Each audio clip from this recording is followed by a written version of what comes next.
नमस्कार दोस्तों, आपका बहुत बहुत स्वागत है आपके खास चैनल रेटेड में। आज मैं लेकर आपके सामने ओसवाल बुक्स की पेशकश, जिसमें लेकर आया हूँ CBSE solved papers class 12 question bank for mathematics. जी हाँ दोस्तों, 2024 एग्जाम का लेटेस्ट एडिशन आपके सामने है। अगर 25 भी आता है तो कोई खास चेंजेस नहीं आने वाले हैं आपके एग्जाम में।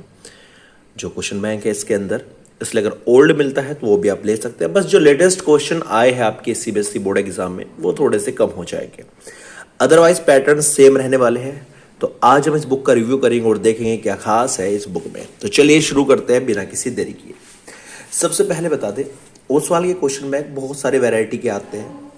फिलहाल हमने सीबीएसई सोल्ड पेपर्स लिए हैं क्लास 12 के मैथमेटिक्स के। अब बात करें इसके एमआरपी की, तो यहाँ पर इंडिया में 599 रुपये इसका एमआरपी है और लेस करने के बाद लगभग आपको ये 350 से लेकर 450 के बीच देखने को मिलता है। बात करें इसमें नंबर ऑफ पेजेस की, तो इसमें आपको 336 नंबर ऑफ पेजेस देखने को मिलते हैं। तो नंबर ऑफ पेजेस से कंपैरिजन करें, थोड़ा सा ये महंगा है, थोड़ा सा ये कॉस्टली है। तो चलिए शुरू करते हैं। सबसे पहले से कवर पेज की बात कर लिए, क्या क्या दावे करते हैं। 100% अपडेटेड फॉर 2023 एंड 24, बिल्कुल सही बात है, ये तो हो गई। टाइम्ड रिवीजन चेक करेंगे, extension practice, extensive practice, concept clarity 100% as per NEP 2020। अब बात कर लेते हैं, शुरुआत में आपको एक एग्जाम प्रिपरेशन सिंप्लीफाइड का ओसवाल 360 का एक क्यूआर कोड देखने को मिलता है। इसके बाद आगे चलते हैं। शुरुआती पेज आपको कलर देखने को मिलते हैं, शुरुआत की 3-4 जो पेजेस हैं। यहाँ पर आपको कंटेंट देखने को मिलता है। कंटेंट में आपको क्या क्या देखने को मिलता है। यूनिट 1 में रिलेशंस एंड फंक्शंस, यूनिट 2 में अलजेब्रा, यूनिट 3 में कैलकुलस, यूनिट 4 में वेक्टर एंड 3 डायमेंशनल ज्योमेट्री, और यूनिट 5 में लीनियर प्रोग्रामिंग, यूनिट 6 में आपको प्रोबेबिलिटी। इनके अंदर की बात करें अगर, तो रिलेशन एंड फंक्शन में आपको relation and functions, inverse trigonometric functions, algebra में मैट्रिक्स डिटर्मिनेंट्स, कैलकुलस में quantity and differentiability, applications of derivatives, integrals, application of the integrals and differential equations. Vector and 3 dimensional geometry में आपको vectors, 3 dimensional geometry. इसका self assessment paper 4 भी आपको देखने को मिलता है। यूनिट 5 में लीनियर प्रोग्रामिंग, जिसमें लीनियर प्रोग्रामिंग ही आपको देखने को मिलती है।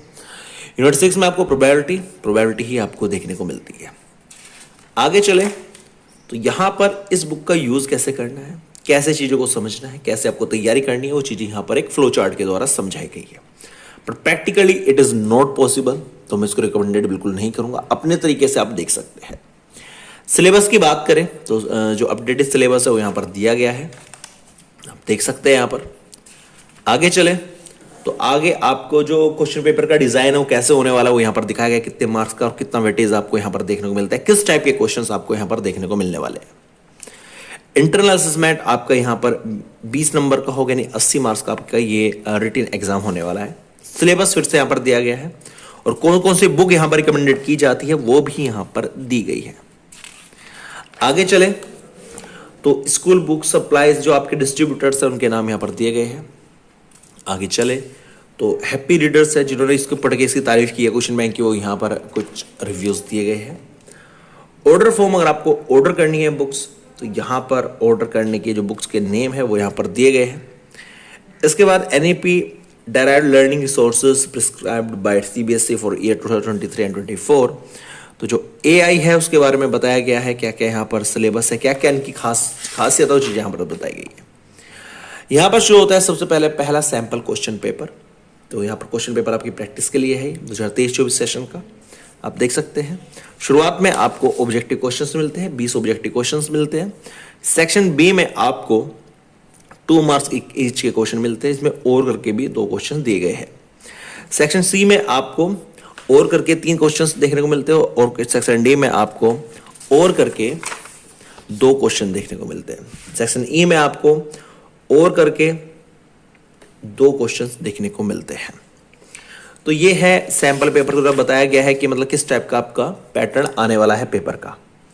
इसके बाद इस सैम्पल पेपर का जो सॉल्यूशन है वो यहाँ पर आपको देखने को मिलता है। प्रॉपर सॉल्यूशन यहाँ पर दिया गया है, हर एक क्वेश्चन का जो आंसर है वो यहाँ पर दिया गया है। अब बात करते हैं सीबीएसई का जो सोल्ड पेपर है 2023 का, जो दिल्ली में और आउटसाइड दिल्ली के जो सेट्स है उनके बारे में यहाँ पर दिया गया है। तो यहाँ पर सेम जो पेपर है वो दे दिया गया है। तो एग्जाम पेपर सेम ऐसे ही है जैसा आपका पेपर में मिलने वाला है, आप देख सकते हैं। और आउटसाइड दिल्ली का जो सेट है वो यहाँ पर दिया गया है इसके बाद, ठीक है। उसके बाद इनके सॉल्यूशंस यहाँ पर दे दिए गए हैं, सॉल्यूशन आप यहाँ पर मैच कर सकते हैं। क्वेश्चन करने के बाद आप यहाँ पर सॉल्यूशन को मैच कर सकते हैं, आप देख सकते हैं सोल्ड पेपर है।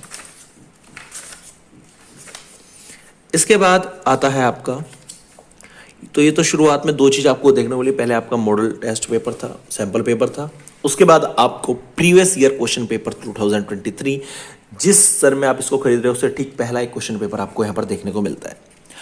अब बात करते हैं चैप्टर का पैटर्न किस प्रकार का है। सबसे पहले यहां पर आपको बताया गया रिलेशन फंक्शन, आपको स्टडी टाइम में जो अधिक से अधिक समय देना है 2.5 घंटे देने हैं इस चैप्टर को, और अधिक से अधिक क्वेश्चन जो करने हैं 52 क्वेश्चन आपको इसमें सोल्व करने हैं। अब इसके अंदर बात करते हैं सिलेबस की। सिलेबस में आपको क्या क्या टॉपिक यहां पर दिए गए हैं। टॉपिक 1 यहां पर रिलेशंस दिया गया है, list of topic 1 number page पर ये टॉपिक है, 8 नंबर पेज पर ये टॉपिक है। रिवीजन नोट्स शुरू होते हैं यहां से, आप देख सकते हैं। टोटल जो आपके फॉर्मूलाज हैं, टोटल जो आपके कॉन्सेप्ट्स हैं यहां पर दे दिए गए हैं। इजी लैंग्वेज का यूज किया गया है। अगर आप किसी टॉपिक के बारे में और अधिक जानना चाहते हैं तो यहाँ पर आप QR कोड दिया गया है, इसको स्कैन कर सकते हैं। बीच बीच में ब्लैक बॉक्सेस में आपको कुछ नोट देखने को मिलेंगे जो आपके लिए बहुत इंपॉर्टेंट हो सकते हैं। कुछ और चीज़ें आपको याद रखनी है, क्योंकि ट्रिक भी यहाँ पर बनाई गई है याद रखने की। आगे चले तो की फैक्ट्स दिए गए हैं जब आपके सारे नोट्स फिनिश हो जाते हैं। उसके बाद एग्जाम्पल 1, उसके बाद सब्जेक्टिव टाइप क्वेश्चंस आपको देखने को मिलते हैं, और ये भी बताया गया है कि ये किस सन में और किस एग्जाम में पूछे गए हैं। NCERT क्वेश्चन को भी इंक्लूड किया गया है, मतलब कोई भी कमी ऐसी नहीं छोड़ी गई है कि यार यहाँ से क्वेश्चन बन सकता है और यहाँ की हमने तैयारी नहीं की, तो उन्हें सब कुछ इंक्लूड कर दिया गया है। इसके बाद जो क्वेश्चन की CBSE क्वेश्चन आया था, CBSE दिल्ली सेट 3 2019 में आया था ये, तो टॉपर्स का जो कॉपी होती है उनसे आंसर यहाँ पर लिया गया। टॉपर्स ने कैसे लिखा जिससे कि उन्हें फुल मार्क्स यहाँ पर मिले, तो यहाँ पर दिया गया है। आगे चले तो commonly made error answering tips वो यहाँ पर दिए गए हैं। लॉन्ग आंसर क्वेश्चंस यहाँ पर दिए गए हैं। तो जैसे कोई क्वेश्चन है जो सबसे ज़्यादा एरर होती है वो किस चीज़ में होती है, आपको जो आंसर देना है उसके कुछ टिप्स दिए गए हैं, आंसर आप कैसे दे सकते हैं। लॉन्ग आंसर क्वेश्चन, फंक्शंस दिए गए हैं यहाँ पर। नेक्स्ट टॉपिक जो है वो आपका फंक्शंस है। पहले वही प्रॉपर नोट्स दिए जाएंगे नोट्स के बाद फिर एग्जाम्पल दिए जाएंगे, फिर सब्जेक्टिव टाइप क्वेश्चन दिए जाएंगे जो प्रीवियस ईयर क्वेश्चन पेपर में पूछे गए हैं। आगे चले तो 2 टॉपिक कंप्लीट हो चुके हैं। फिर आपको ऑब्जेक्टिव टाइप क्वेश्चन देखने को मिलते हैं, फिर असर्शन रीजन टाइप क्वेश्चन देखने को मिलते हैं, फिर कॉम्पिटेंसी बेस्ड क्वेश्चंस आपको देखने को मिलते हैं। डायग्राम का भी यहाँ पर प्रयोग किया गया है जो आपके एग्जाम में CBSE एग्जाम में दिए हुए थे। इसके बाद सॉल्यूशन फॉर प्रैक्टिस क्वेश्चन है। फिर टॉपर्स के जो लॉन्ग क्वेश्चन है, टॉपर्स के उनके आंसर्स भी यहाँ पर दिए गए हैं। यहाँ पर सॉल्यूशन दिए गए, हर तरह के सॉल्यूशन जो अभी क्वेश्चन आए थे। तो यहाँ पर पहला चैप्टर फिनिश हो जाता है। चैप्टर 2 यहाँ पर शुरू होता है, यानी चीज़ों को हर तरीके से बताया गया है, कहाँ गलती कर सकते हैं, क्या की फैक्ट्स हो सकते हैं, तो सब चीज़ें यहाँ पर बताई गई है। यही सेम पैटर्न पूरे क्वेश्चन बैंक में यूज़ किया गया है। तो ये तो था इसका रिव्यू। और बात कर लेते हैं इसके प्रोज एंड कॉन्स की, इसके पॉजिटिविटी और नेगेटिविटी की। तो अगर रेटेड पर इसकी रेटिंग की बात करूँ तो 5 में से 4 की रेटिंग दूंगा। अब इतना अच्छा मटेरियल प्रोवाइड करा रहे हैं फिर भी 1 रेटिंग कट, क्योंकि इसका रीज़न क्या है? रीज़न इसका साफ है, चीज़ों को ज़्यादा कॉम्प्लिकेटेड बना दिया गया है। बीच बीच में गलती कहाँ कर सकते हैं स्टूडेंट, या फिर आंसर की बात करें, सिस्टमेटिक ढंग से चीज़ों को नहीं परोसा गया है। रैंडमली कुछ भी, मतलब कहीं से भी चीज़ों को ला के डाल दिया गया है।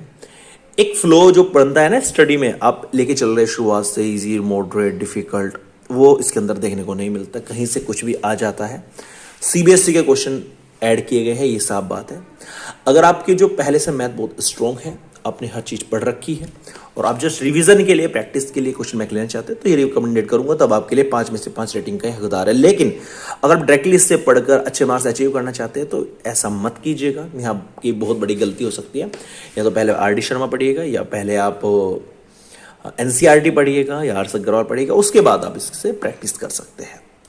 तो ये था Oswal book CBSE solved paper class 12th का क्वेश्चन बैंक का रिव्यू मैथमेटिक्स का। उम्मीद करता हूँ वीडियो आपको अच्छी लगेगी। वीडियो अच्छी लगे प्लीज लाइक कर देना, चैनल को सब्सक्राइब जरूर कर देना ताकि इस प्रकार की बुक रिव्यू का वीडियो हम आपके लिए लेकर आते रहे। Thank you so much for watching this video.